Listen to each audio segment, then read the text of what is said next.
Hello, everybody. Welcome back to ECS. Today we've got a few bangers in the matchups that's coming up, but let's not talk about that yet. Today I've got a good man joining me. Leo, how's it going? I'm doing good, Kara. How are you doing? Yeah, I'm not doing too bad. I mean, it's an absolutely gorgeous day in Scotland. I don't know what it's like over there where you are. Yeah, it's actually really hot out here, so I'm with the AC banging. So yeah. I mean, I've got my window open anyway, just in case with the way that the sun's kind of going through my window here. But enough about that. Today we've got two matchups: Lionscreed versus Arctic and Cyberground versus Revenge. A lot of potential seeding playoffs here, with the kind of playoffs coming in the coming weeks. It should be hopefully exciting.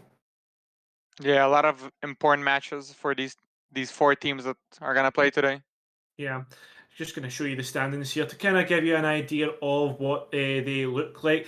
We've got Cyberground on top on those 23 points. Obviously, Jaegers Esports there in second. Manic, Lionscreed, Revenge, and Arctic all following.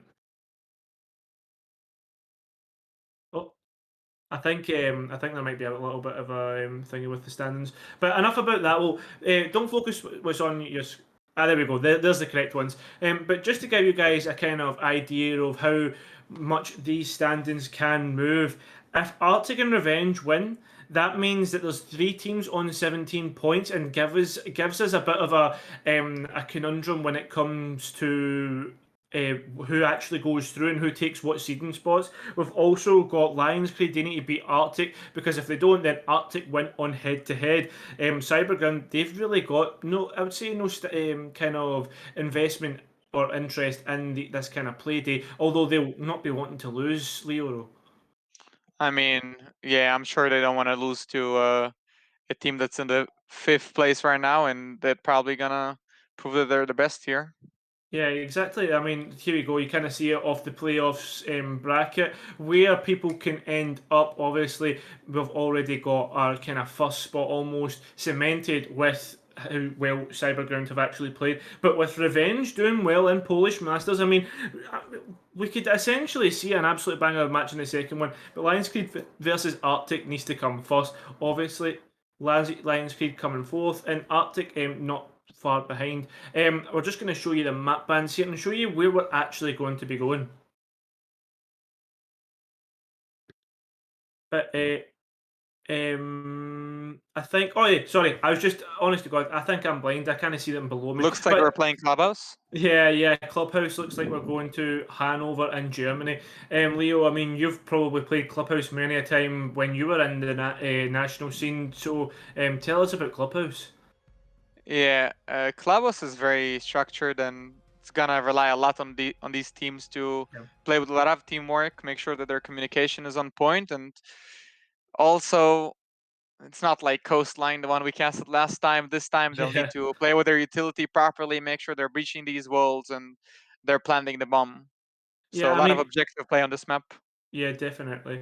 I think there's when it comes to Clubhouse, it is a very breach heavy map in the form of you've got your jacuzzi wall, your main breach wall and CCTV, all the hatches down below, and the kind of main area of like bar and kitchen. So I mean, with all that breach and utility, I mean, we could imagine we'll see at least two hard breachers on the board.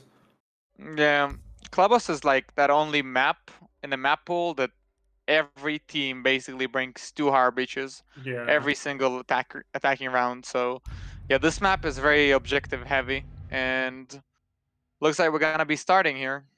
Yeah, heading straight into Clubhouse here. Lions Creed starting on the defence first. They'll be pretty happy, I'd imagine, with that, because again, it is very pretty defender sided. But I mean, recently with the kind of meta changes and the way things have been going, Arctic might not actually feel so uncomfortable on the attack, considering when we see, I think it was something like 30 to 40% win rate on CCTV and cash in the first stage of EUL.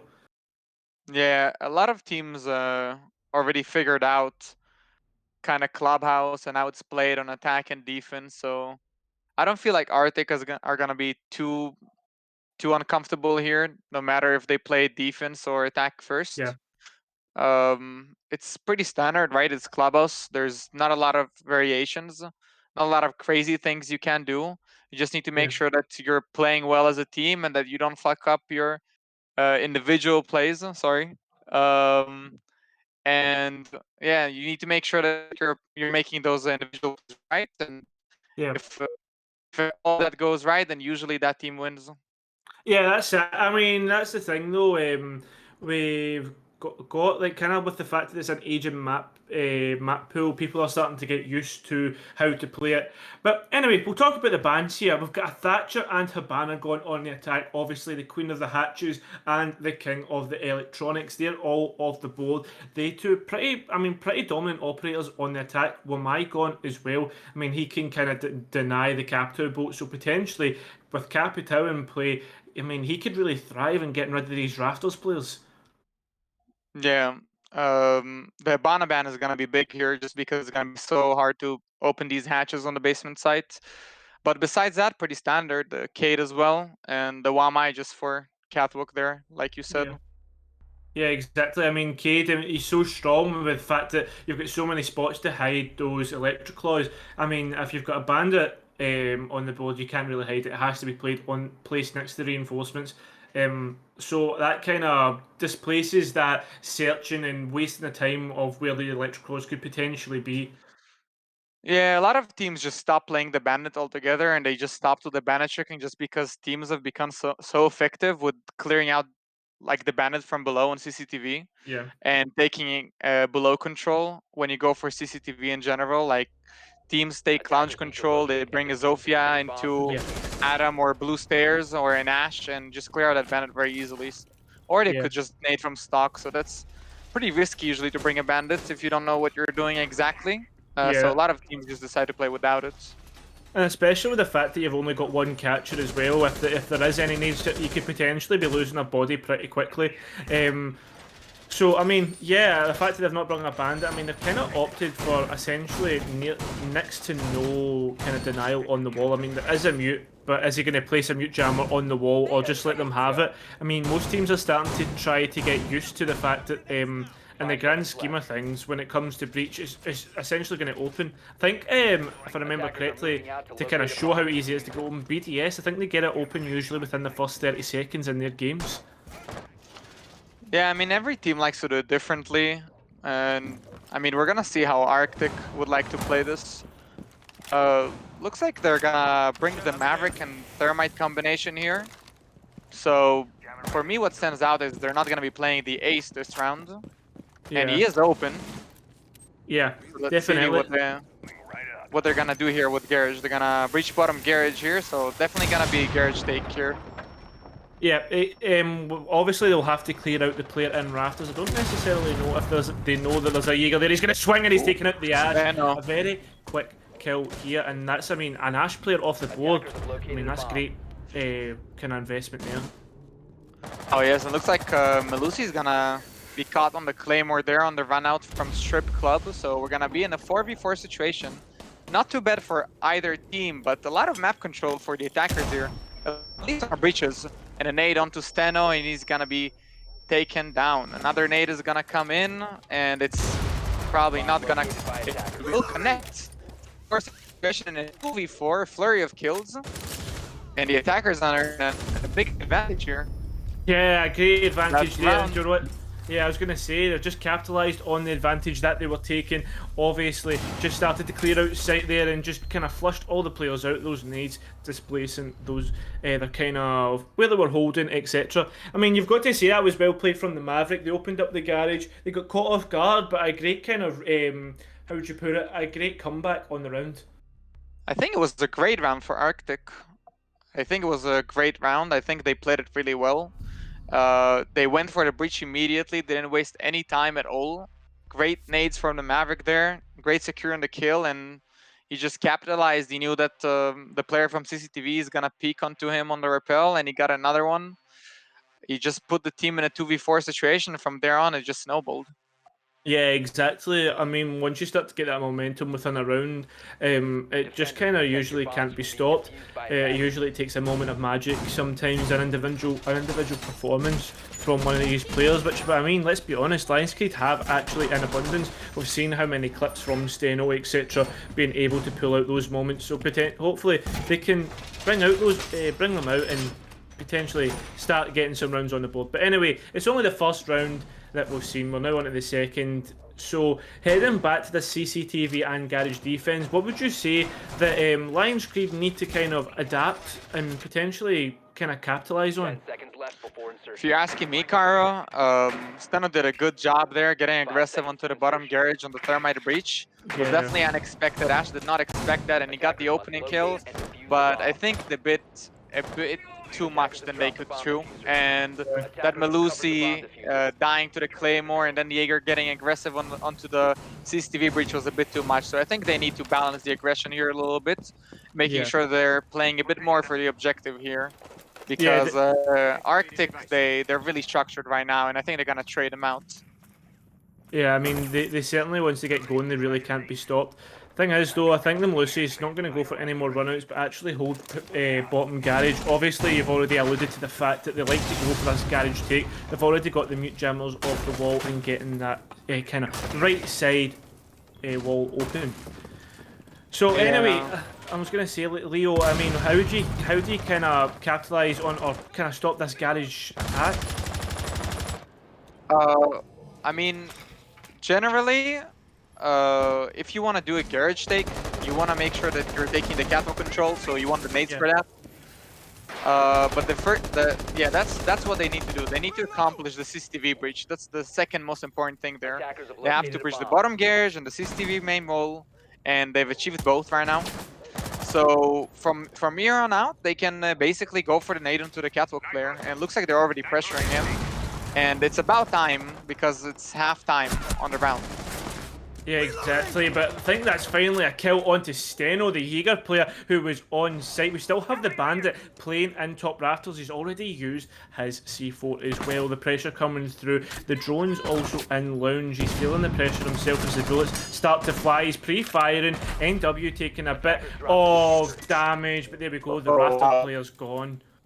Yeah, he's doing a great job here on the Maverick. He's opening the walls and he's getting the frags. Every player that peeks him just gets a bullet. He's just he's just giving it left and right. Yeah. He's gonna hold on to this breach, and they will have the cattle control. 50 seconds on the clock here, so they need to think about execute.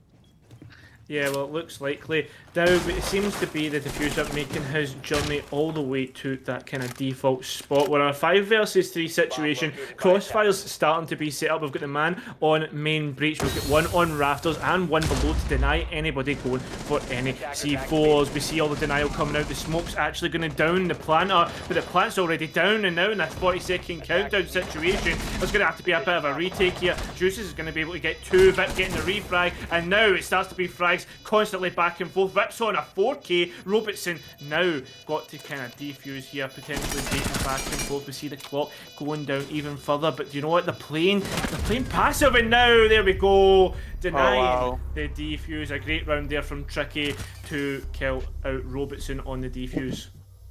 Wow, surgical attacks here from RCTIC. They really know what they're doing. They're going for the control that they want, and they're going for the plant. For the default plant, they're playing very default right now, but it looks like Lionscreed doesn't have an ender. At least on CTV. Yeah, I And mean, VP on that breach. yeah, I was going to say, I think they're going to need to switch up the sites here as they actually go to Church and Arsenal. And those last 2 rounds reinforce the statistics I was saying, and the fact that, I mean, CCTV and cash is not as strong as what it used to be. It was kind of a staple of Clubhouse. You always went there first, kind of tried to deny, go for through smoke, C4s, etc. It was really hard site to take, but now it seems to be everybody has its number.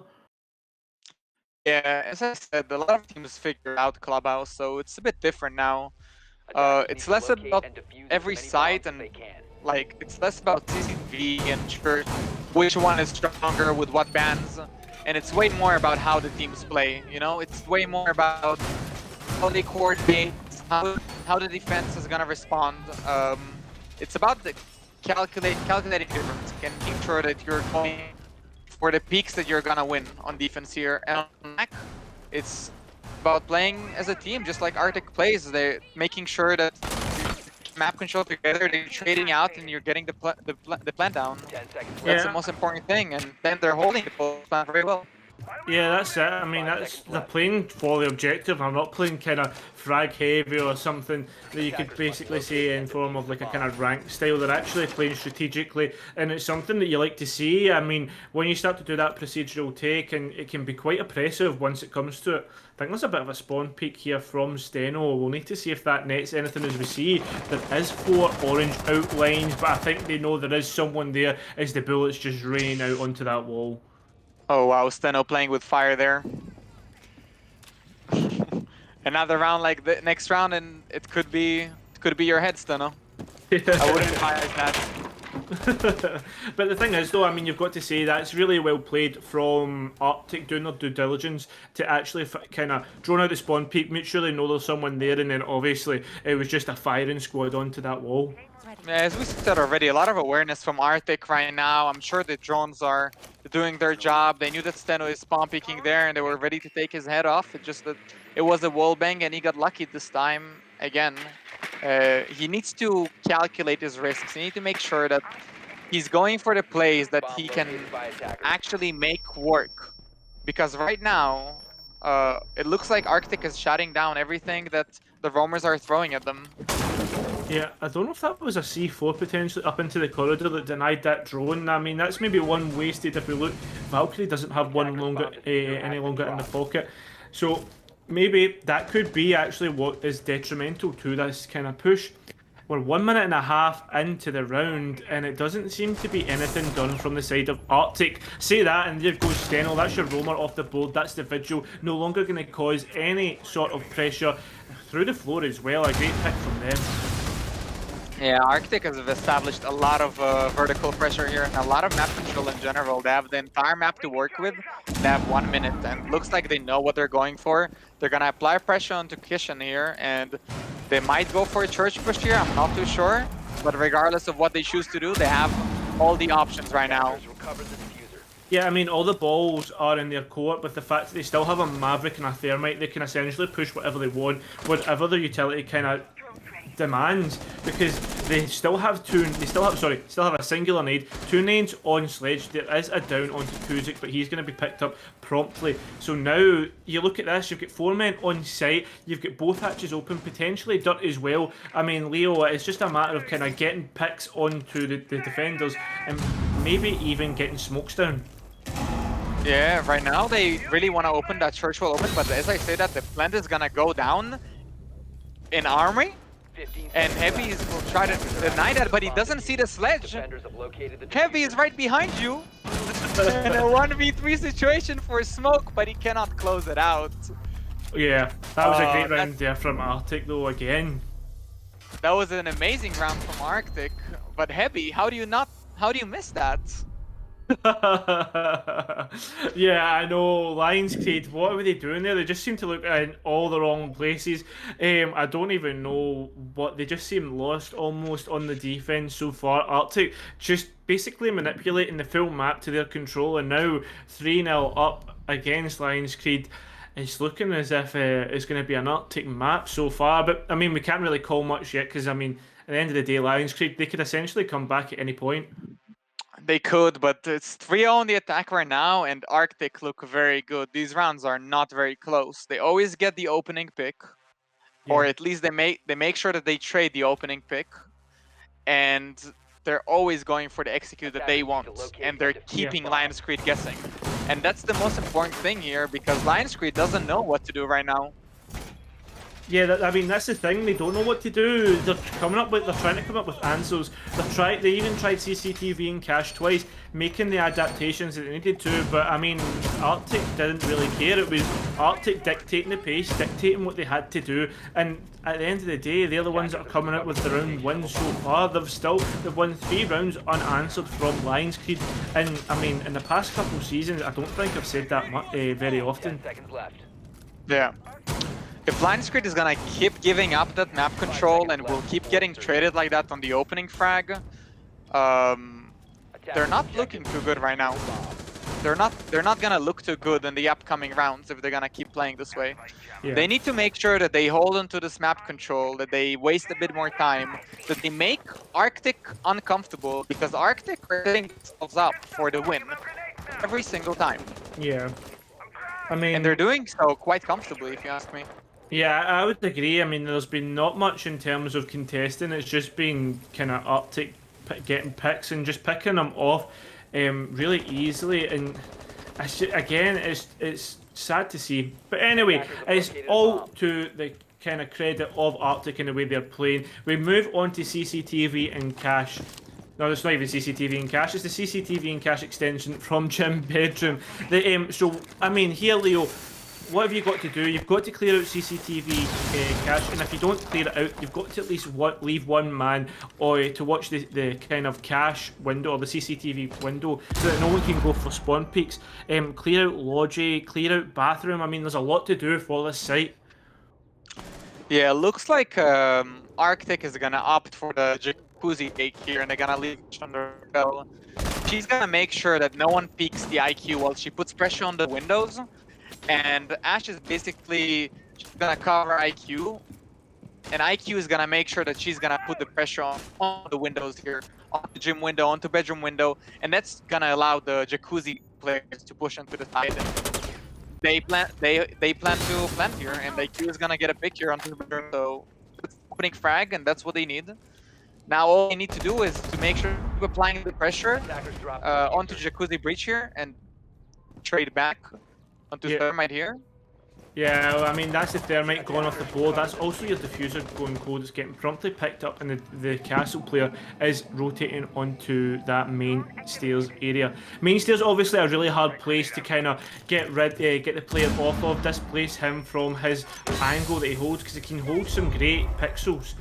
Anyway, we do have the smoke also in there in towards Bathroom. Shotgun holding the close angle as well, and a Castle's going to get a down onto the Maverick, pushing up, but does he see the sledge? Yes, he does. There's a second with the secondary shotgun, something you don't see very often, and look at this, a flurry of kills from Lionscreed. 4-1 in favour of the man count, and the diffuser going cold. Oh wow, RCTIC is gonna live tricky here in a 1v4 in a pretty tricky situation. I think they're gonna pause here and they're gonna talk about the run, or okay, he will just drop into logic. Want to finish it fast, I guess. Head on to the next. Yeah, that was a successful round for Lionscreed, finally.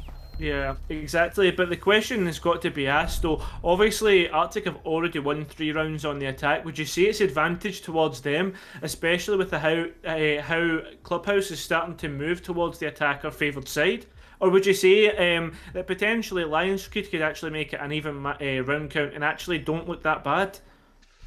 I don't think Lionscreed looks bad at all. I think that RCTIC, again, even the previous round, just the last round, they breached the wall that they wanted, and of course Jacuzzi wall is not that hard to breach, but they did get the opening pick onto the bedroom player there, and they did establish most of the control that they needed. It's just that it looks like the gunfights just didn't go their way, if you ask me.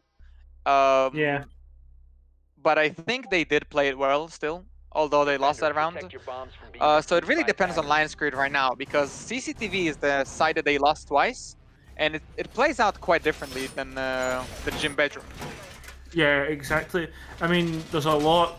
I mean, you could argue there's a lot less to do on CCTV and Cash, with the fact that you don't have to clear an extension. There's also kind of horrible spots like main stairs or Logi that you need to clear out as well. Like, there's a lot that can go wrong. But with CCTV and Cash, you could say that it's more players playing close together. There's I mean, there's the same margin of error, but not in the same way. In the fact that there's a lot more to do. It's just there's harder things to do, I would say. Yeah, and I mean, naturally, those angles are also very different, and the place that you need to clear are different. And it looks like RCTIC is definitely on top of the catwalk clear here with the nades, or peeking onto the main bridge here on CCTV. So it really looks like RCTIC is gonna have it on with the advantage here. So it's all a question of if Lionscreed will be able to deny the garage control for me right now. Yeah, definitely.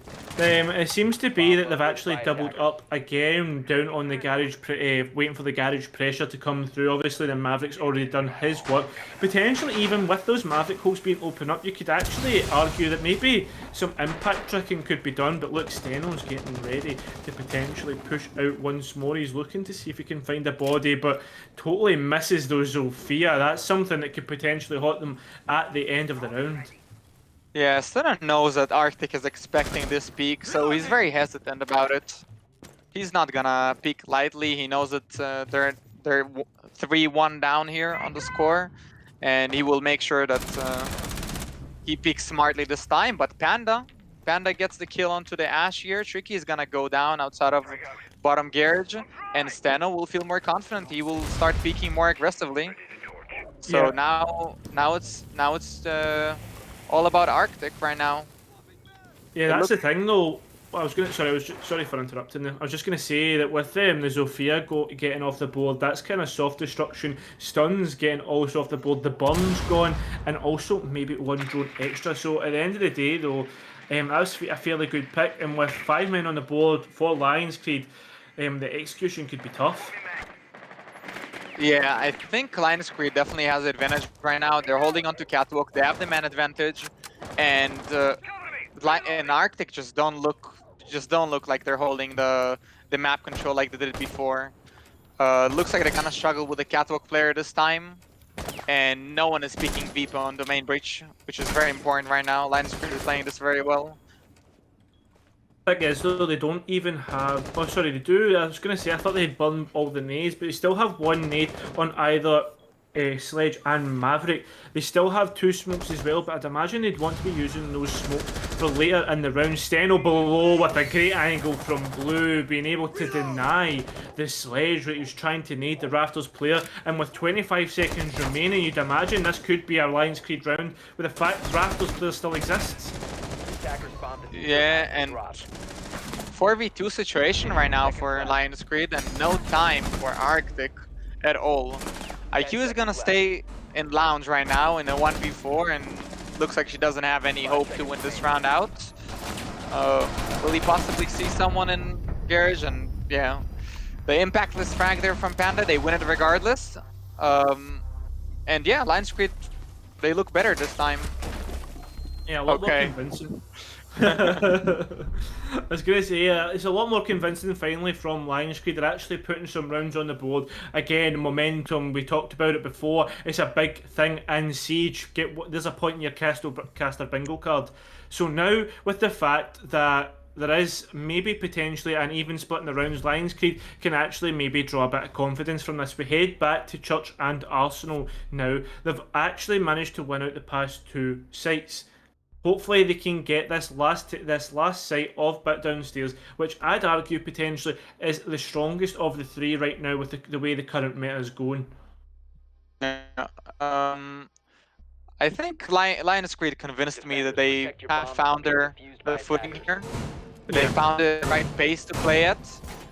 The way they were playing against RCTIC the last round, the way they were not peeking the Maverick when he wanted them to peek him. And the thing is with the basement right now, I think it's gonna be pretty rough to attack. I think it's definitely harder in CCTV just because of Bana ban. Yeah. So I feel like if RCTIC struggled on CCTV just now, if Steno gets that opening frag, or if they manage to keep it 5v5 towards execute, then I feel like Lionscreed is gonna have the advantage here just because of that Bana ban. Yeah, I mean, that's it. The fact that the Queen of the Hatches is off the board, I mean, that means that that is so much harder. The fact that the kind of impact tricking is kind of negligent with Hibana now, with her kind of buffs, with the fact that you can change the pellets from 2 to 6, is kind of really bad or really hard to deal with.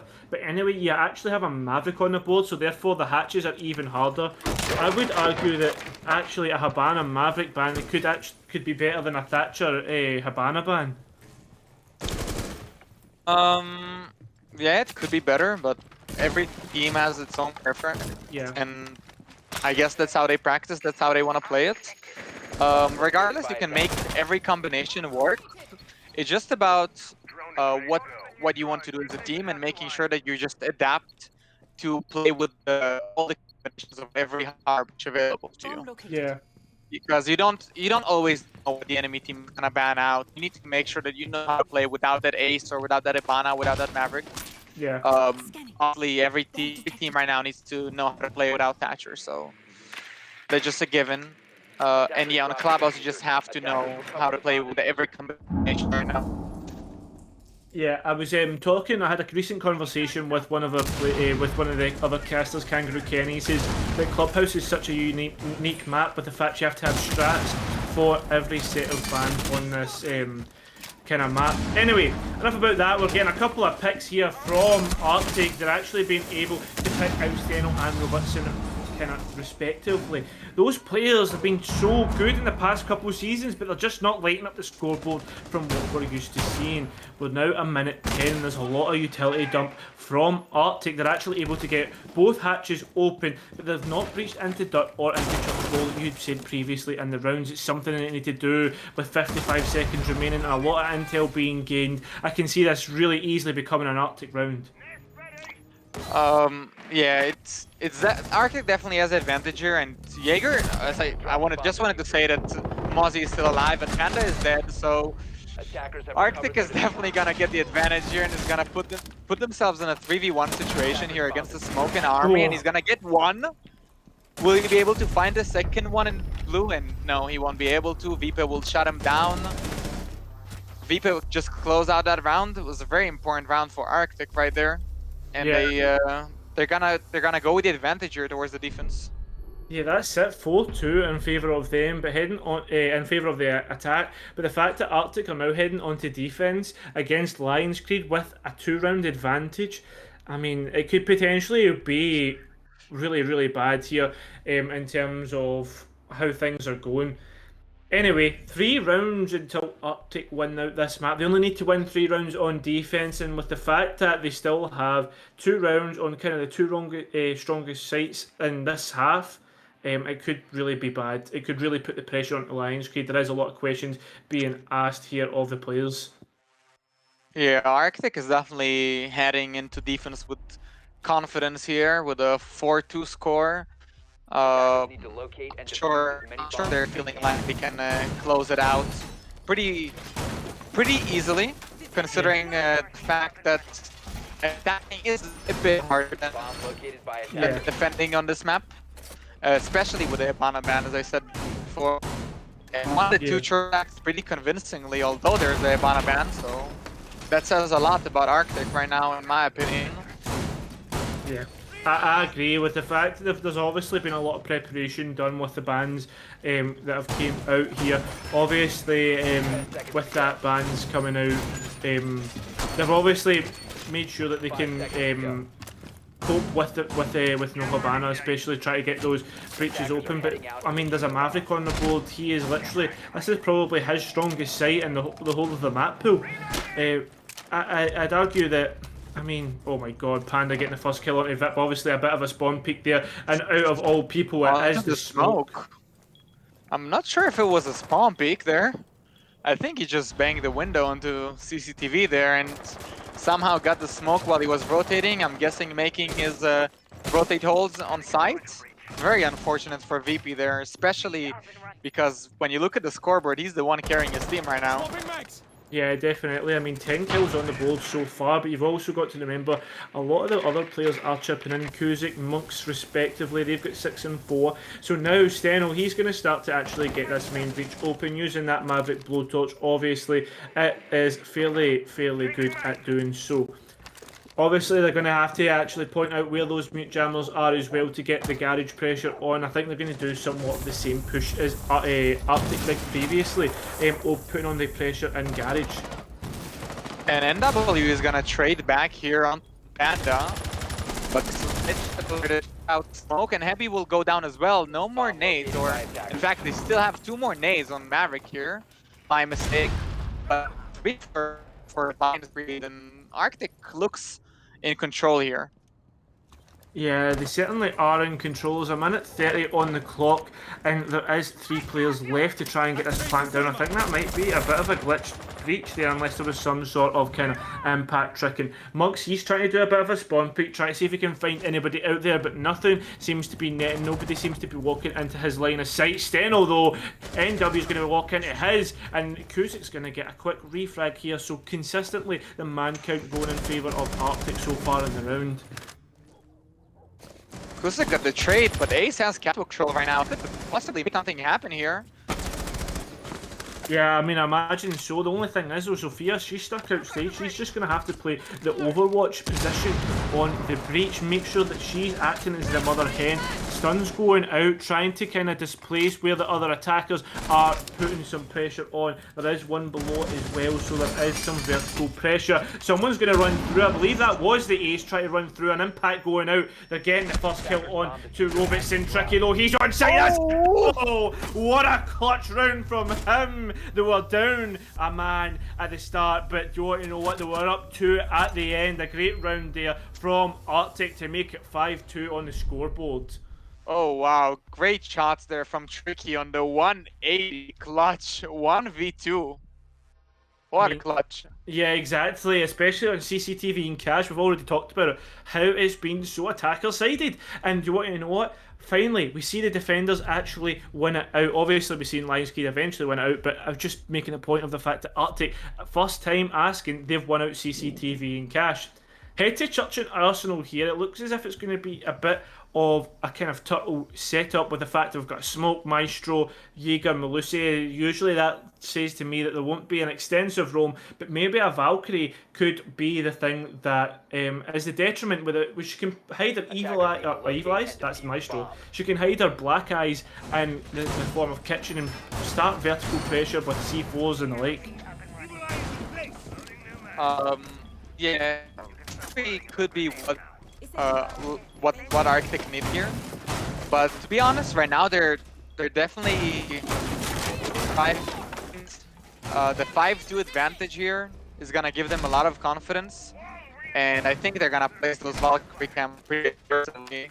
Yeah, and they will make sure that they will go for these opening frags on the vertical players, because you know that they won the church, right? They got the vertical pressure and they made sure that they got the picks onto his arm. Yeah. I mean, the thing is, though, it's something that I've noticed. I was saying that maybe C4s could be the one creating the pressure, but if you look to the side of RCTIC, they've all taken impact. So obviously they were potentially expecting the Habana not to be banned or something of the like. But anyway, they do have an ace. So maybe, I don't know, they're maybe going to try and impact these Selmas later in the round. I say there's not much of an extensive round. There is Kuzik and Mulks. They're going to be the ones creating pressure onto these players. Doing the work that they need to do, whether that be opening up walls, opening up the floor, opening up hatches. Something that is need to be done and is prevalent throughout the round. We do have the Zofia Robertson. She's going to be doing the flank watch in a great round. Oh, I was going to say, what a shot. Ken, what a shot into the rappel. That's a very hard gunfight to win. Yeah, I actually thought the Zofia had won it because I saw something come up in this, the kind of kill feed, and I thought it was the Zofia that got the kill onto the Melusi with a really nice kind of pixel peek. But no, it was the other way about.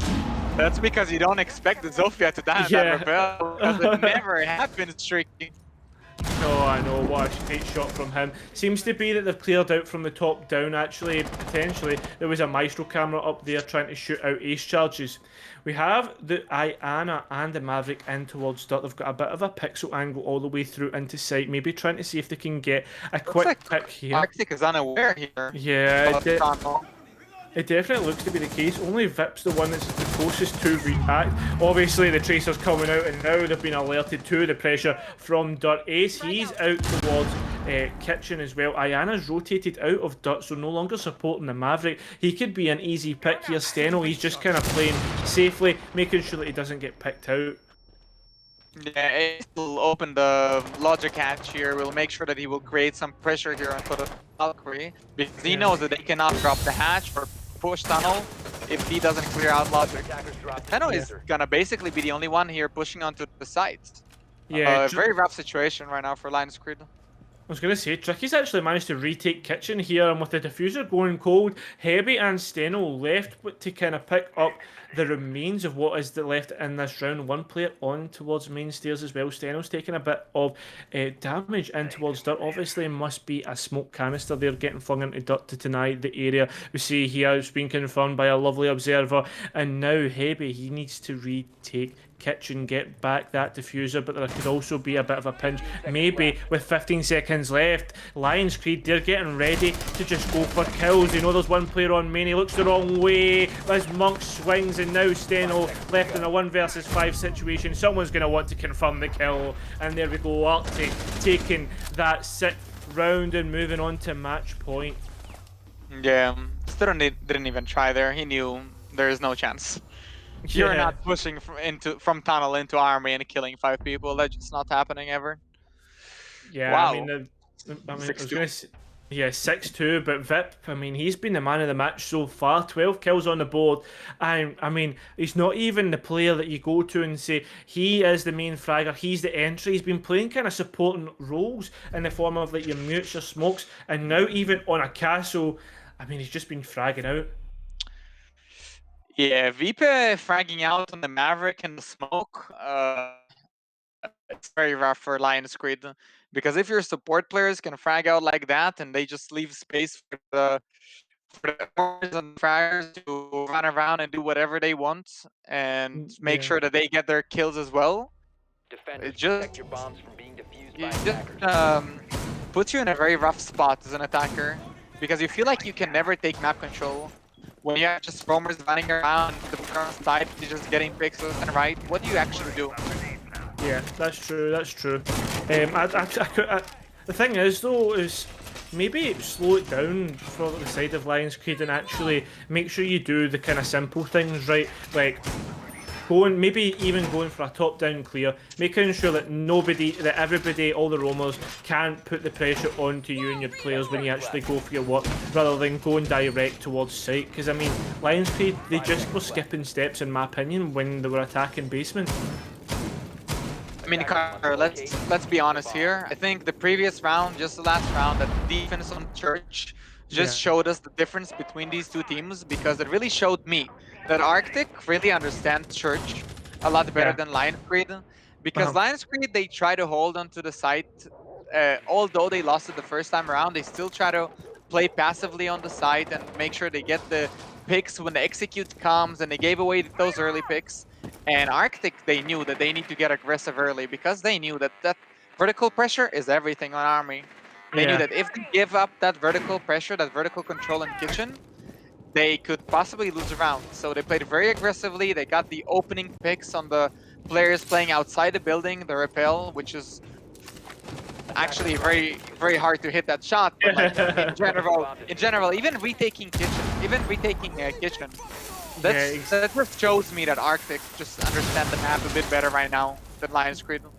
I mean, you're not wrong. I mean, the way RCTIC are playing, you say the understanding of the map. I mean, it's been almost impeccable. 6-2 is the scoreline, and they've already taken Logi control. Kuzik is actually being able to shut down those players very quickly. Vip as well getting a frag, and look at this, it's all going orange in the kill feed, and Robertson, he's got an answers of his own. He's trying to get rid of this player in Logi, and it's just turning into a frag fest.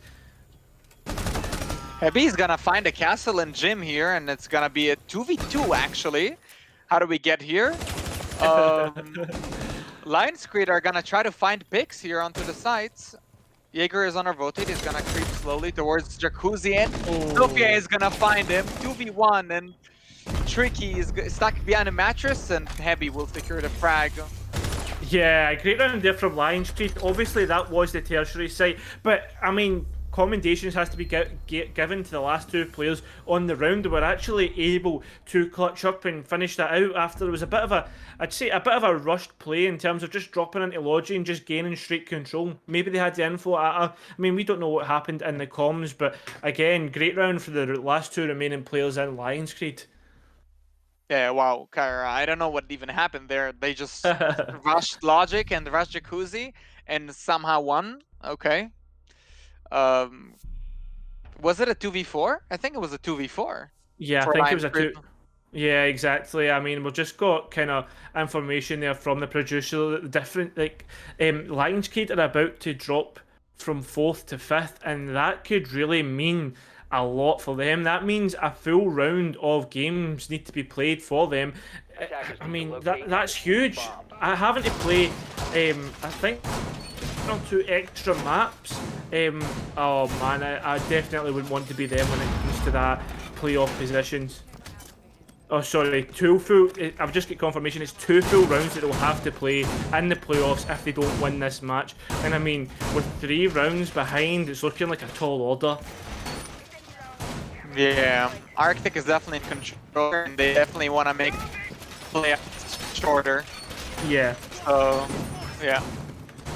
I mean, that's it. They just have this drive and determination. Obviously, with all the experience from the Polish Masters, that National League. I mean, they're just showing it. They're just flexing their muscles in this matchup. It seems to me as we head back to CCTV and Cash. And if you remember correctly, Leo, this was a really great clutch up on this round. So hopefully, Arctic they'll make the adjustments here and they won't leave it to just a one-man mechanical kind of explosion at the end.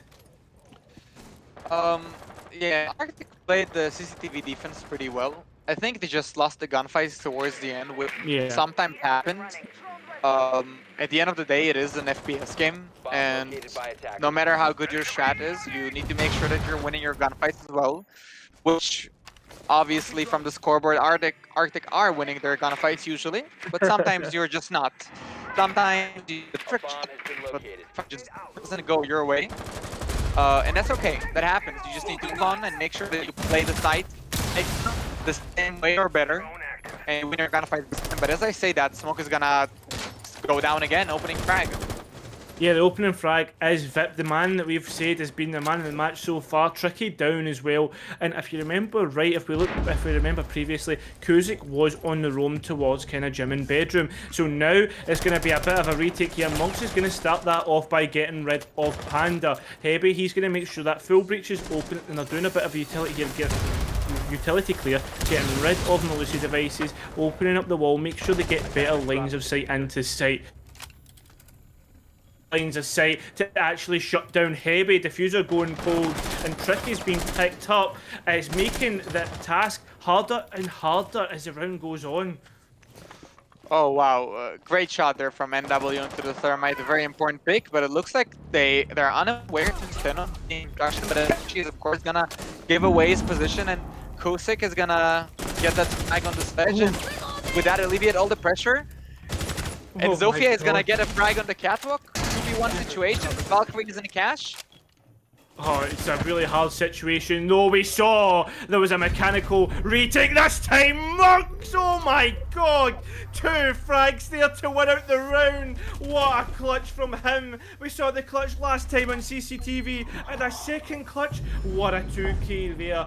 Oh my God! Great crosshair placement and a great round at the end. Wow, Monks. I don't know what to say. Arctic, it's just their map.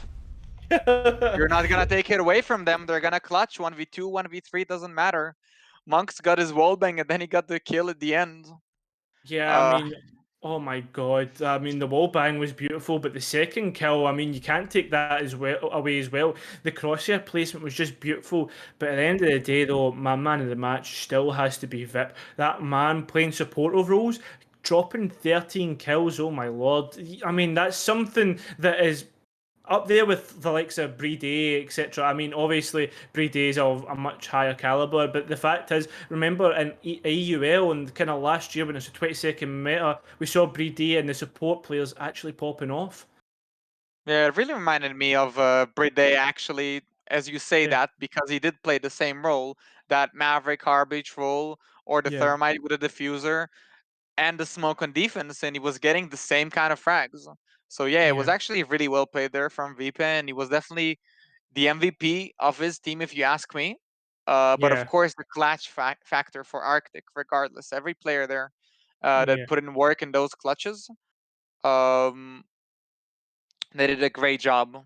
Yeah, that's it. I mean, the thing is, though, now that's confirmation that Lionscreed actually drop into fifth, and now they have 2 extra play days to play within the playoffs. It makes it a lot harder to reach that alluded final, the place that you want to be to get the money. And Arctic winning on head to head as well is just unfortunate. But I mean, a great match all in to kind of confirm the last remaining spots in the play day. We still have one to go though. That is Cyberground versus Revenge. That's going to be a banger as well. Yeah, Cyberground is gonna be an interesting one. Yeah, I think we're going to throw to a quick break though, Leo. So we and you are going to get prepared and we're going to head straight back into it. I kept referring to.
Hello, everybody. Welcome back to ECS. It's me, Cairo, with my lovely co-commentator Leo. How's it going?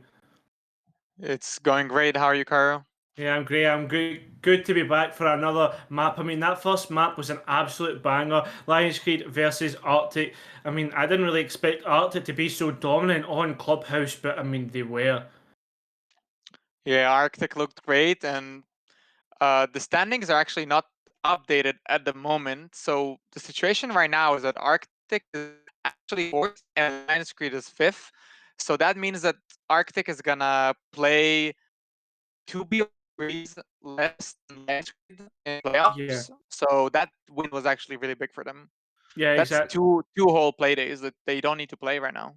Yeah, exactly. I mean, it's two whole play days. They won't be giving away strats and the likes. But another thing is, Leo, is that's us confirmed our top six for the major division when it comes to playoffs. Cyberground top, Jaegers second, Team Manic third, Arctic fourth, Lions Creed fifth, and Revenge are confirmed on that sixth spot. So obviously, those players or those teams, sorry, they'll be feeling pretty good that they're confirmed into the playoffs now, and they don't need to worry about any more spots. And obviously, we've got this playoff graphic on your screen that shows you exactly where they'll be playing and what games they'll have to play. Yeah. And the next game, Revenge versus Cyberground Gaming. What can you tell me about that game, Carl? Well, I mean, this is the thing though. The Revenge versus Cyberground game is a bit of a nothing game, but what we actually see it could be actually end up being a banger. I remember it was something like TSM versus Oxygen in the NAL split, and all they were really playing for was money, and it ended up being probably one of the best games of the entire split. But enough about that. Very quickly, we'll try and get the map bans up for you. We're just getting them ready, obviously. Admin's working in the background, and here they are down below. Leo, we're heading back to Clubhouse. All right, back to Clubhouse it is. It was a very interesting map just now. If you missed it, I recommend you go back and watch it because it was a great map from Yeah. Arctic and very well played, very high level of competition. Hopefully we'll see the same here. Yeah, well, I mean, I hope so. Obviously, Cyberground have been alluded to be playing this kind of aggressive play style within the league, and you know what? It's been actually working out pretty well. Teams haven't really found a way to deal with it. I mean, I think they've been taken to OT once, and they actually ended up winning out on OT. So that just shows you their dominance within the league. We've got 30 seconds until we get ready. We're just waiting for the hours to cascade through chat. Obviously, players maybe at the toilet or getting a dinner. But anyway, Leo, I mean, obviously you've seen Cyberground play. How do you think how do you think this aggressive play style will actually work on a structure-heavy map like Clubhouse? Yeah, that's actually an interesting one for me because Cyberground are so aggressive that you have to wonder how that aggressive playstyle is gonna pan out on a map like Clubhouse. Yeah. I mean, it's probably one of the best maps if you want to quench an aggressive playstyle like Cybergrounds. Obviously, you've got to do a lot more in terms of structure. There's a lot more to do, and just leaving things up to kind of a chance is something you don't want to. Leaving it up to gunfights when, let's be honest, it is always usually in favour of the defenders on this map. Yeah. Um, for me, Cyberground here. For me, Cyberground here, they're gonna play even more carefree than usual. And on the clubhouse, I don't know if that's just gonna work too well. I mean, I Yeah. guess we're gonna see. Depends on how the upper bands gonna out here, and faster bands very very standard. Yeah. I mean, that's the thing though, obviously, with that standard ban coming out. I mean, the next ban I'd imagine to be a Maverick. You can almost bet your mortgage on Thatcher being the first ban, but it's because he's such a strong operator. You leave a man that can basically get walls open for free. Oh, and a really interesting ban from Revenge and Ash getting taken out. Okay, yeah, definitely an interesting ban, especially on clubhouse. Because you don't really need that Ash that much. You always have the access to the Zofia if the Ash is banned. So you gotta wonder what's the deal here with the Ash ban. I'm guessing that Revenge is going for a shutdown here on the aggressive playstyle of Cyberground, Yeah, I possibly. don't. Yeah, well, I mean, that's the only way that I could potentially think of. Obviously, there's a K-Beam ban here as well. I mean, wouldn't really say that was a necessary ban with the fact that the Maverick is still on the board. I mean, he can essentially get walls open for free. Amira getting taken out as well. Obviously, her Mira windows. I mean, who wants to deal with them? They're a horrible sight to see when you're kind of trying to push into areas and clear defenders out. Yeah, those mirror windows can definitely be very annoying to deal with. So they're just gonna ban those out. Cyberground definitely don't want to deal with the mirrors right there. Um, and we're gonna see how Cyberground is gonna play here because on defense here, starting on defense, they're gonna have the opportunity to really be in the driver's seat, really play aggressive on the attackers, go for these spawn picks, and make sure that they assert dominance here on these first defending rounds. Yeah, that's it.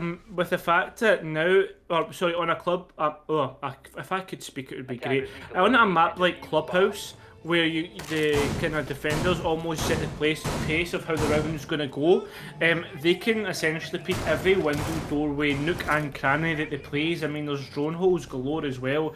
It's a horrible place to kind of attack at. It's something similar to Consulate if it's actually utilised in the same scenario. Yeah, I mean, Kara, that's usually how the map is played out. Yeah. The defenders have a lot of kind of map control and a lot of dirty angles to play with. But in Yeah. this case, I think it's going to be slightly different if Vapor is going to be able to utilize this Monty correctly. Yeah.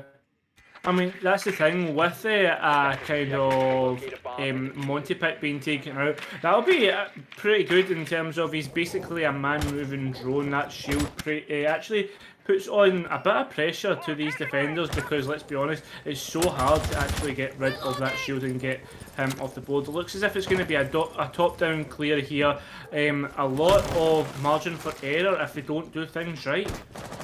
Yeah, I think Revenge is expecting a lot of aggressive plays here from Cyberground. I think that's why they brought in the Monty, essentially the walking drone with basically free information that the attackers get. So the Monty is gonna go ahead here into the map, and he's gonna take a lot of the map control from the. Oh, never mind. Looks like they're gonna go for a kitchen tunnel here.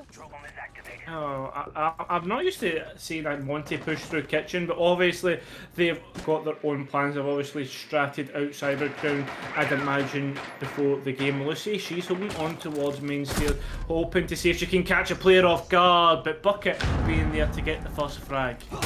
Yeah, great opening pick here, and Bucket is gonna look towards opening these vertical angles right now and making sure that they can breach the hatch, which is gonna be pretty easy for them, considering the fact that they do have the Bana. So impact tricking is pretty useless right now. And as I say that, this Bana is gonna go down, and the hatch is still closed. Yeah, I mean, you don't need to impacts if you've got C4s. Robbie taken out, Ulf, and now with a Zofia and a Habana off the board, two female operators that are so good on this map. That is going to prove a hard task. Making it even harder though, Bucket, he's going to make it harder for the defenders, taking out that bandit. A great shot from him onto those main stairs. Yeah, it really feels like everything is on Bucket's shoulders right now, just because Maverick is gonna be busy opening that hatch, and Monty is essentially a walking drone. So he's gonna definitely give the information, and the nades will go out, will not connect, unfortunately, for Revenge. And Bucket and Choco here will need to make sure that they're getting these picks. They're utilizing the Monty and the information that he's giving them. And it doesn't look like that right now because Monty is alone as Maverick is on the kitchen hatch. Yeah, he's dropping his shield there, trying to get a pick, but Robbie, again with the Rooney, with that P10 Rooney being able to take him out, and now Bucket and Choco left with it all to do, no frags, it's just going to have to be all gun skill, but the gun skill is actually in favour of Cyberground. They're going to win out the first round, and that is basement done for them. Yeah, it was very dominant. Cyberground again showing that their aggression is just gonna work no matter if you bring in Monty or not. They're gonna roam around the map. They're gonna make sure that your entry, your Zofia, is dead without having too much impact on a round, as they did. Arvuni's just running around getting those frags left and right, and then getting that C4 kill onto the Ebana. That's probably the most impactful frag in this whole round. Dictates the pace for Revenge and basically denies the hatch, making sure that they have to push through tunnel and kind of force gunfights from mainstairs. Yeah, that's it. Well, anyway, looks as if we're going to continue to bring this Monty versus Cyberground gaming. Obviously, I mean, the Monty they must have thought, what? Moving on to CCTV and cash flow, and Monty is actually really good for removing players in rafters. He can kind of sit in that corner at the very end and actually provide pressure onto those rafters players. I mean, Leoro, I don't know if you've ever employed a Monty, but from what I've seen, every time I've seen him push rafters, it always seems to usually work. Yeah, the Monty is very effective with clearing catwalk here, just simply because it's really hard to contest him. As long as you have the bottom garage open, the Monty can basically walk up the staircase and there's not much that you can do about it besides using your smoke to smoke him out. But then again, that's temporary as well because you only have 3 of those and can hardly waste 30 seconds if the Monty plays it right. Yeah. So yeah, the Monty on CCTV here is gonna be very effective, and that could have been a spawn kill right there, but that Monty, he's gonna block those bullets and he's gonna say no to the Arvuni.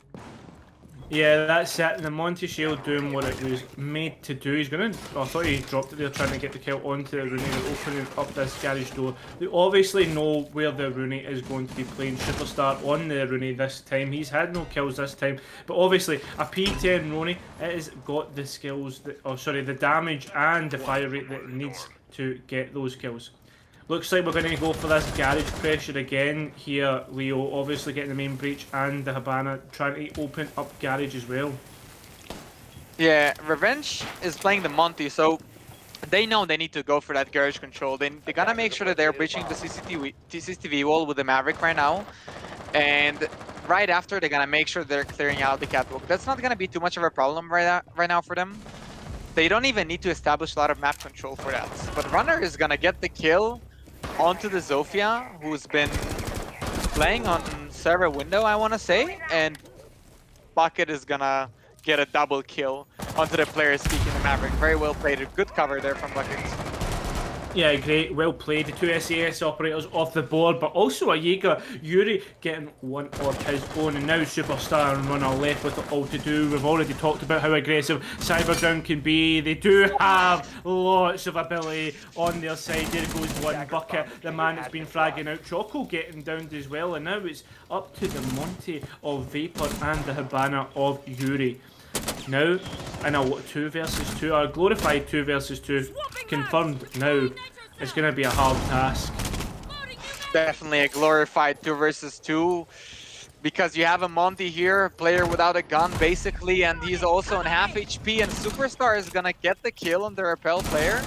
And Monty is gonna stay alone in a 1v2, and that's basically unwinnable for the Monty. He's gonna do his best here, he's gonna ADS left and right. He's gonna try and get the headshot with a pistol here, but if you ask me, it's a lost cause. I mean, I don't think I've seen a Monty clutch up in a long time. Obviously, he's going to try and smoke out, maybe try and deny some line of sight, so it's a 1 versus 1. Oh, I thought you got the kill on the Superstar there, but Vapor, he's gonna get down. Sorry, taken out by Superstar. A great round, all in all, from the two remaining players of Cyberground Academy. Now they're starting to show why they are in that #1 spot. And what a round it was. Again, it doesn't matter. You have the Monty or you're in a 4v2 advantage. It just doesn't matter for Cyberground. They're just gonna peek you, whether you're repelling or not, you have the advantage or not, and they're gonna make sure they're getting these frags. I don't know if I'm mistaken there, but I'm pretty sure they got 3 frags onto the repelling players. Yeah, I think it was at least 3, but I mean, it shows that the crosshair placement and the ability to kind of identify the targets they need to get is just second to none on Cyberground. I mean, you can obviously see why they're with such a great org like Cyberground. So, I mean, yeah, well played from them. Anyway, we head to the tertiary site. This is the site that, again, we usually say that the attackers are supposed to win. But, Leo, we've already seen it's been quite hard for the defenders to hold with the previous matchup.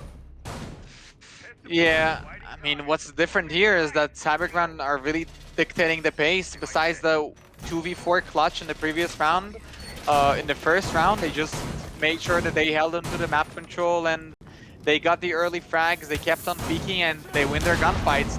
And Bedroom is definitely a site that, if you ask me, is kind of forcing you to play that way a bit more than the rest of the sites on this map. So it's gonna definitely play out to your advantage when you're an aggressive team like Cyberground and you're playing aggressively on Bedroom here. I mean, the aggressive playstyle will definitely also be kind of prominent as always with Cyberground. Now though, they've actually opened up the window into construction already. Bucket's going onto the Repel to put some pressure into the Cons player, but I mean, that's something you don't see very often. Usually there's a cast on there, someone's getting ready to peek at it. Is ALX on the Vigil, that K1A looking for his first kill, but it doesn't seem to be netting anything. It seems to be Bucket that's going to get the kill, and that's 5 on the board so far from him. He's been playing really well. Yeah, Bucket has been trying his best here, but it doesn't really matter when Robbie and Superstar are just gonna pick your players one by one, and even Bucket, they will just fall one after another. And Superstar, yet another kill. He's just running around and he's getting more and more frags, and Robbie is gonna close it out with a double run out on the garage door there. And he's gonna get two kills on a breach. One on the catwalk and one on the breach. What an amazing round from Cyberground. They're playing so aggressive and they're getting away with it.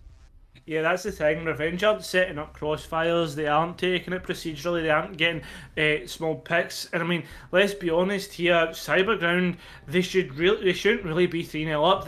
How many rounds have we seen Revenge get into a situation where they should really be winning it out in the form of like 4v2s on CCTV and Cash, for instance? We look here. Superstar and Robbie are 6-1 after 3 rounds. That is crazy. That's, let me think, that's 66% of the kills on 2 players. I mean, come on. These are your Romans as well, and they're playing so aggressively. If you're asking me right now, Revenge, it's very good that they're bringing the Monty, because I feel like they had the right idea. They just couldn't execute it well enough. They do have the right idea in terms of that's the way for them to shut down the roamers and the gun skill of the players, of these players running around. Making sure that they shut it down with the information and the Monty, because obviously you can just run around and frag a Monty, right? But the problem was that they just couldn't kind of close it out when it came to it, and they're not the best right now at capitalizing on the Monty and on the information that he gives you, and in general, just closing out those frags towards the end of the round. For instance, in that 4v2 on CCTV. So right now, what they need to do, they need to focus on getting that map control with the Monty. I think they need to establish as much map control as possible, and they need to try and kind of play more of a pinchy play style on Cyberground here.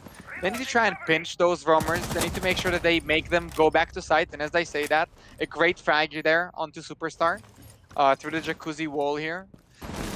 As I said, the roamers are just running around very aggressively. There's not a lot of strategy here, not a lot of synergy. They're just winning their gunfights.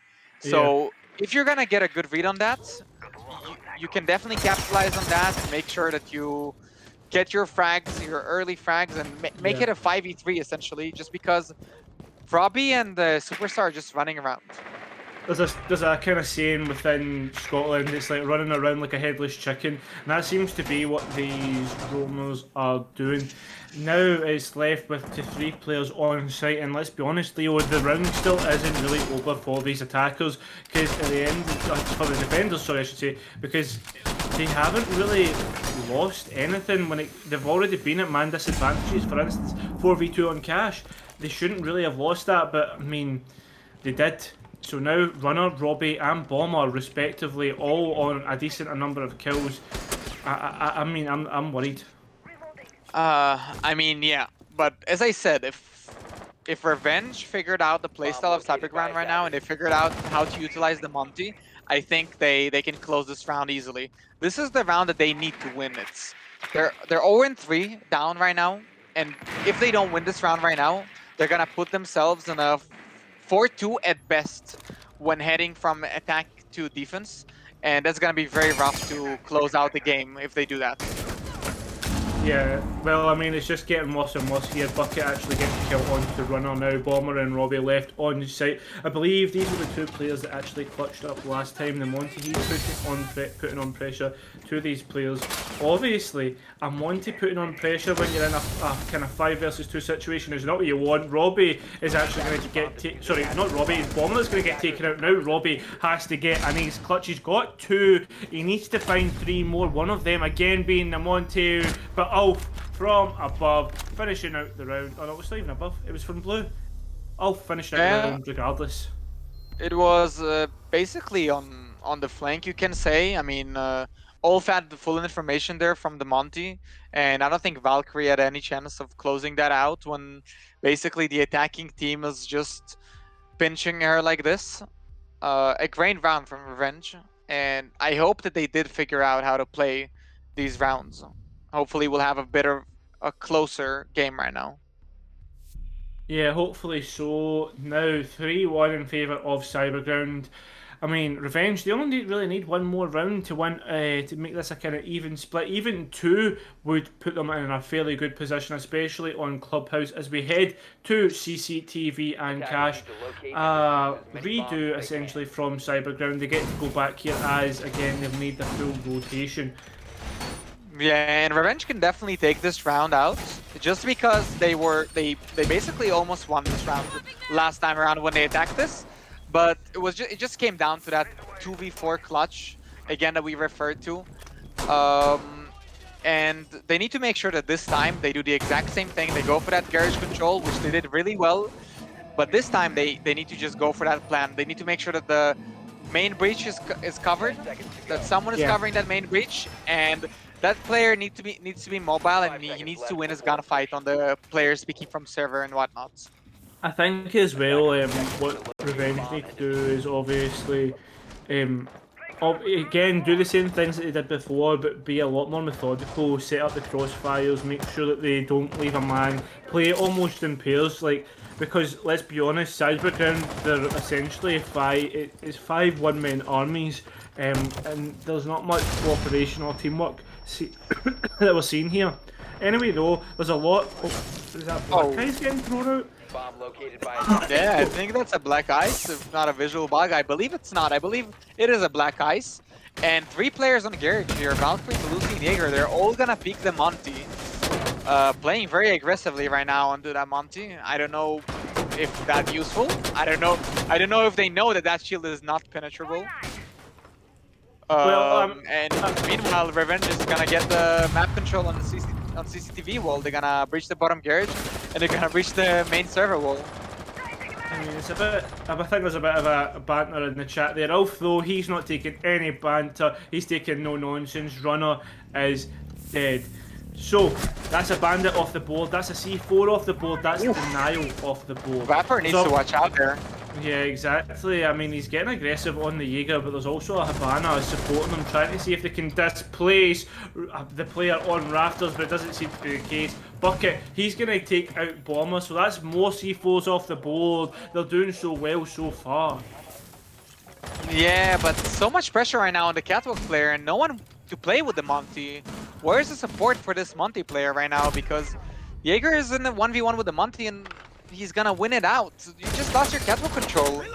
Zofia is gonna peek, but it's too late. Jaeger just took 2.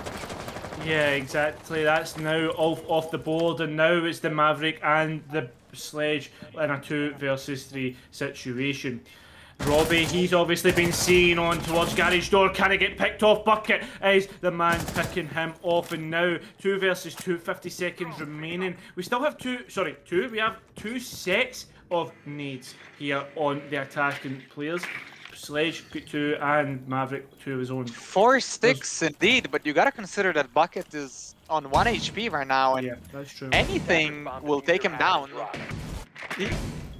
Okay, and now he's the only one playing in a 1v2 situation, and he will get shot down by the Deagle. Nice shot there by Alex, but again, just how do you win that with 1 HP, right? Yeah, I mean, that's the thing. You're put in a precarious situation, but at the end of the day, you just have to win your ones. You just got to hope that nothing hits you and you hit all your shots. So now, after that great couple of one-shots from Alex, we head into the last round before the split. Jim, bedroom, the tertiary site. I believe this is wasn't the Revenge one downstairs. So Cyberground obviously already winning out the tertiary site, Leoro. Now Cyberground could really take an advantage here.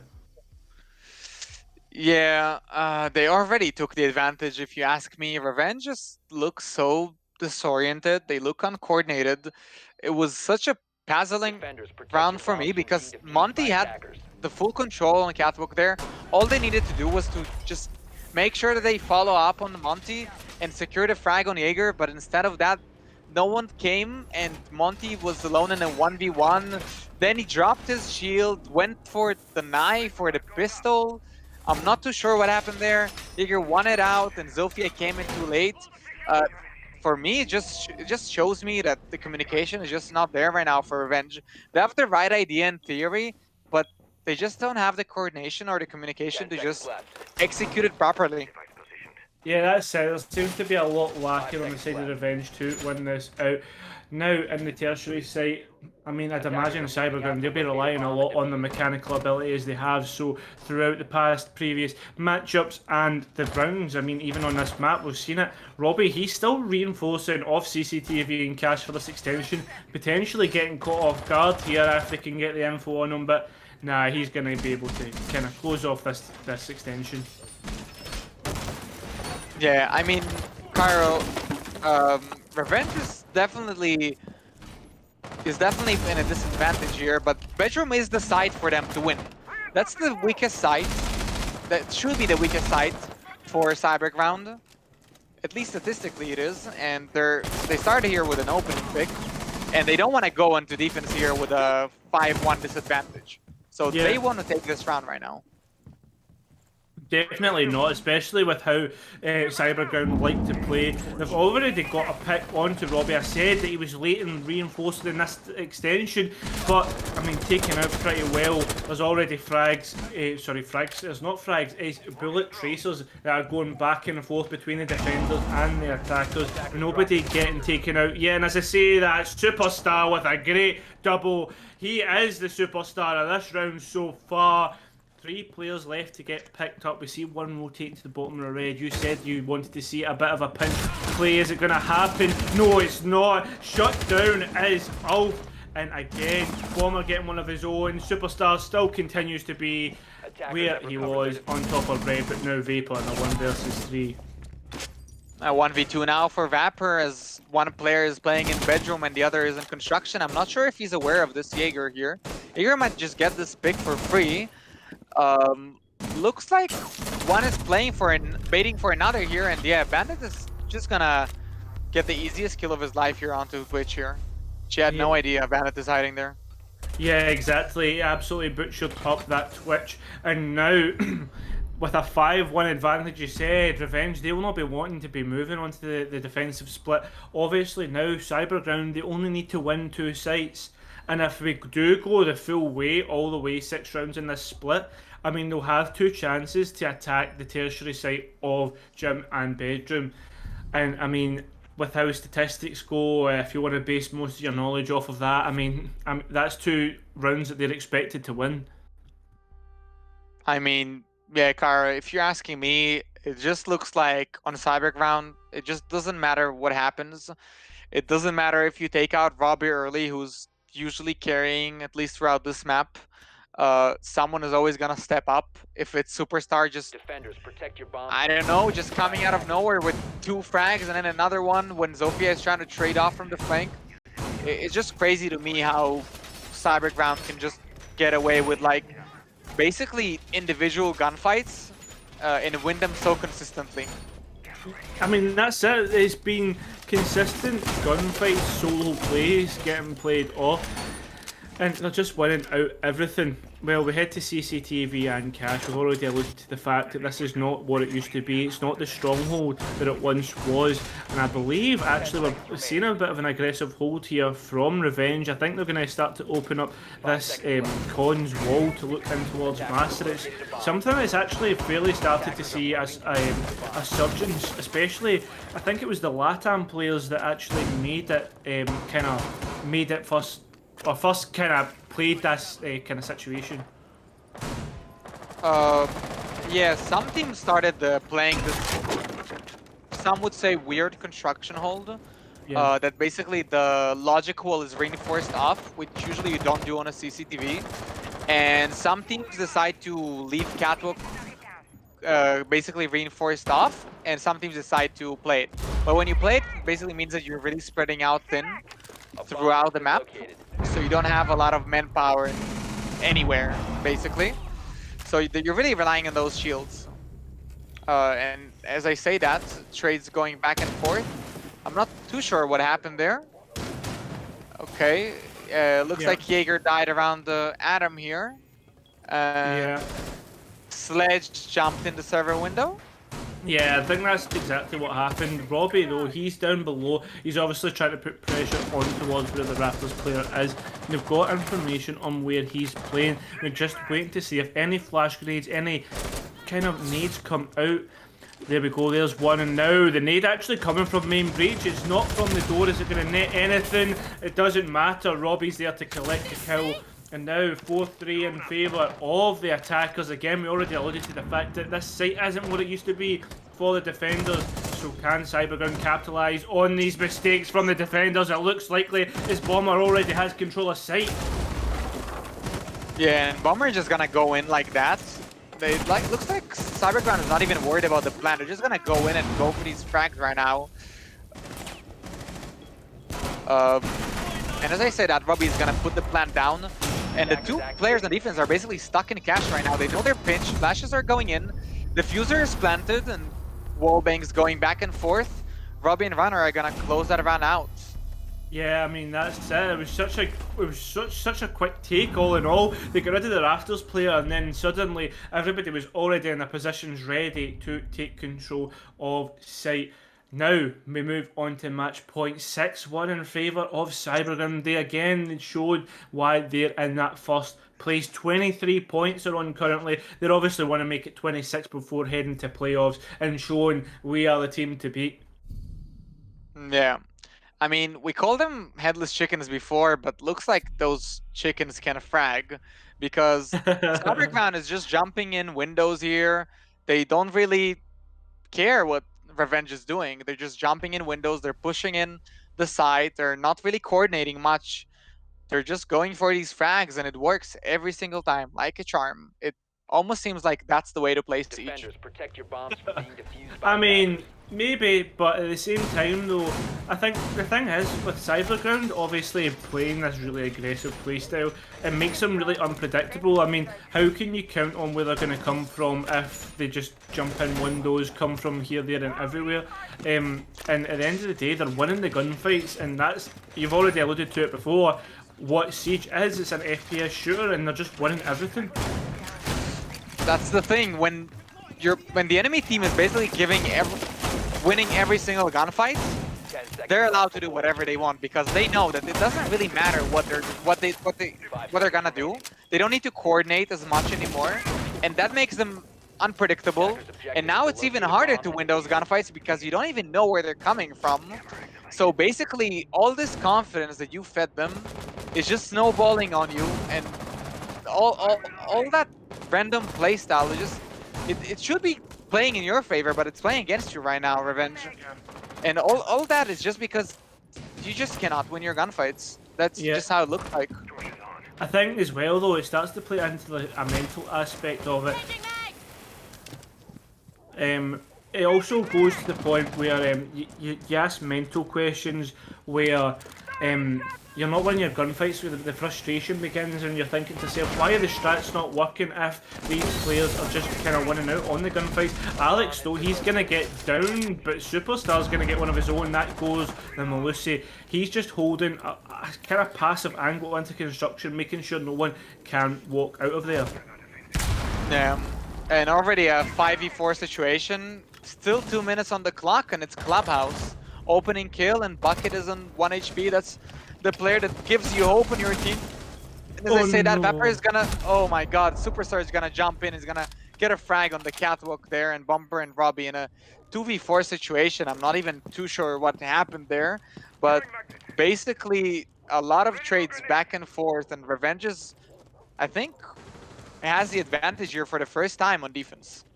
Yeah, it is for the first time, and now Robbie and Bomber, though, they have the advantage in terms of health. Only one player on full HP on the side of Revenge. There's a minute 20 on the clock also.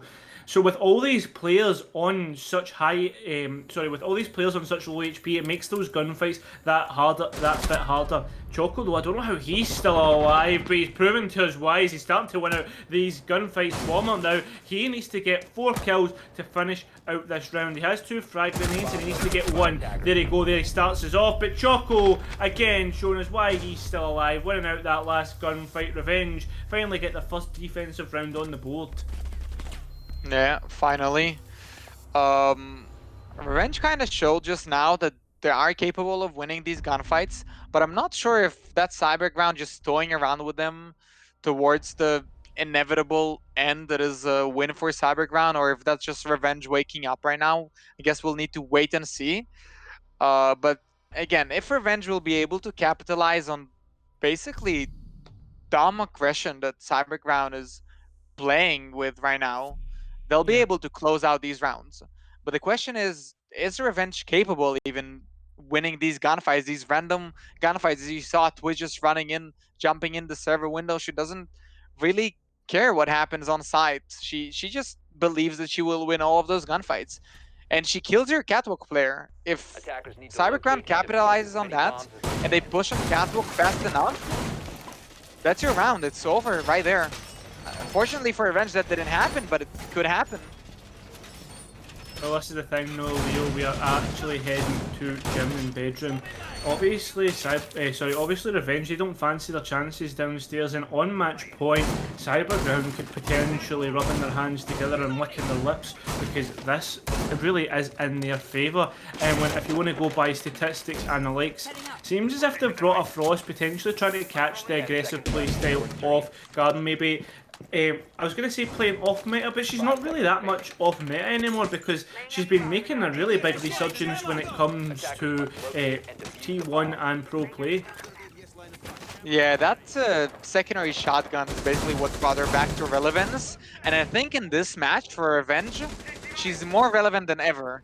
Because if that Frost will be able to just shut down those aggressive plays on the windows, she'll be able to just give them the advantage just off utility. But as I say that, a rush here from Cyberground, Superstar is gonna walk up the main stairs, Bucket is gonna shut down Maverick, they drop down to Logic, and it looks like they're not aware of Jackal here.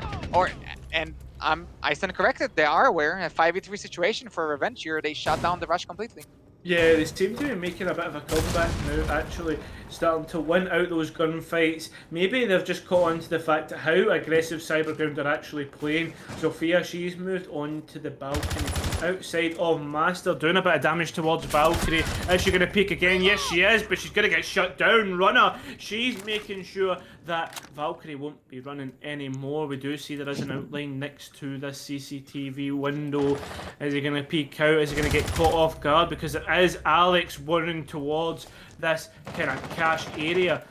Ulf, he's going to get taken out. Now 3 versus 3 with a minute and a half left. I mean, Leo, what have they got to do? What has Cyberground got to do to win out this round? I mean, 2 kills like that'll certainly help him win a 1 versus 3. Oh, Choco, you've got it left all to do. It's a Frost with that gun in hand. The 1.5 obviously going to help out Robbie and Alex. They need to work together to win this out. It doesn't look like it's going to be the case. It's now a 1 versus 1 situation. Twitch versus Frost Diffuser Cold. Minute 15 left. A lot to do, Leo. Yeah, 1v1 right now for Choco, and he's gonna feel that pressure definitely. 6-2 down, and he knows that it's match points. If Alex will be able to get this frag, it'll be all over. And Choco is gonna peek onto Alex. Alex is gonna miss his shots, and all it takes is 1 bullet from that Frost gun. All it takes is 1 bullet. He's gonna hold the angle here, which is gonna peek right into it, and it doesn't matter what the HP is because Choco is gonna win that gunfight with a headshot. Oh, what a great shot that is. A little pixel angle all the way on to where the Twitch's head was. And we move again on to the next round. Revenge keeping themselves alive in this matchup. And now... I thought we were going to head to a pause there, but it doesn't seem likely as Viper is actually... Back. Yeah, exactly. Vapor's going to come back, and now we head to Church and Arsenal, the site that we haven't seen from Revenge yet. Could they potentially complete a full site rotation? It looks again to be a turtle setup from these players of Revenge. I mean, it would be a fairly good idea to kind of set up in that format due to the fact of how aggressive Cyberground are actually playing. I mean, Cairo, it's Siege, and everything is possible in Siege, but it's definitely gonna be a hard game to bring back for Revenge. Yes, they can bring it back, and it looks like they did catch onto the way Cyberground is kind of playing right now, and with Bucket doing a lot of the work and Choco closing out these rounds, it's definitely possible. They just need to make sure that they're careful here. They need to make sure that they're shutting down the aggressive rushes that are certainly gonna come from Cyberground, because I don't think they want to play this any other way. And Revenge will need to make sure that they just shut it down and basically make sure that it'll play out to their advantage. Because the way Cyberground is playing, it shouldn't work. Let's be honest here. It just shouldn't work. It shouldn't work.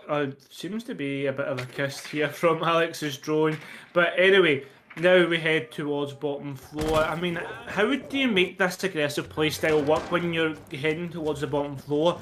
Obviously, you can kind of rush down blue, down dot, but with the angles always favouring the defenders like so, I mean, how do you even make it work? Great shot from Ulf there, and if he's gonna keep hitting shots like that, they won't be able to make it work. Because on attack on Clubhouse, you do need to coordinate, you do need to make sure that you're taking the map control, unless your attackers are just winning every single gunfight. And right now, I don't think they are anymore for Siren Ground, but we'll need to see. Alex is gonna get another pick here onto Bucket, and that's a very important frag here because he's playing that Malusi, and he's gonna get another one onto Mute here, and a 4v2 situation for Cyberground. Will they be able to close it out? It definitely looks like they will be, because Ulf will need to ace clutch this. He will get one as another player peeks from Army, a 1v2 situation. He will almost get another one onto main stairs, but narrowly misses shots. Another player onto blue here, and looks like Ulf knows, and he will be able to bring it back to 1v1 situation. It's so close between these two players here. It's gonna be a bit of a standoff. Looks like Alex is aware that Ulf will be able to peek from there, and he's gonna hold that angle for a little bit. Ulf is gonna play this very carefully. He knows that he's on half HP, Yeah. and he's gonna peek slowly towards Twitch here. Twitch is gonna slowly push onto Church. She knows that Ulf is somewhere there around Army or around Blue. She doesn't know for sure, but she will pre-fire around the corners. Quick pick will come out, will not hit the shots, and Ulf is patient. He's waiting for this kill. He knows that Twitch needs to push in. He knows that she needs to either plant or kill him. He will go back, and Alex will be able to close it out. So close for Ulf, and such a nice try, but the Twitch was just better this time around. Yeah, the Twitch definitely better. They are able to win out the round. Such a good game from Cyberground, winning 7-3 all in. And again, as I already said, all the positions have been confirmed for the teams in the playoffs. Well played from Cyberground, confirming that they are top in the regular season. We'll need to see though if they are the top dogs in the playoffs when we get to it, Leo. But I mean, yeah, a great match all in all. A great match and a great round from the Jaeger there. I mean, certainly a nice try. He did his best and he did a great job. It's just a bit unfortunate that he didn't win the gunfight at the end there. Yeah, that is just unfortunate. And it was such a great potential clutch coming out. I mean, it was great casting with you again. Great to be back in ECS, seeing all these players play so well. Any closing regards before we end off the stream? It was great casting. I really enjoyed the matches today. I feel like it was definitely at a pretty high level. Yeah, And it was very enjoyable. yeah. And Cyberground, those players, I'm just looking forward to see more from them, because that's amazing. Those rounds that they can pull off, Yeah. they're just nutty. Yeah, exactly. They are just not in, especially in a best of three format. It'll be interesting to see how they perform in that. Well, anyway, Leo, that's us for today. We only had two maps, but I mean, two amazing maps it was. Two potential near comebacks from both teams, but it just wasn't to be. Well played from RCTIC and Cyberground. I mean, at the end of the day, thanks for watching, guys. I've been Cairo. This has been Leo. Yeah. Cheers. And playoffs start tomorrow. Oh, yeah, so they do. Yeah. All right. See you guys.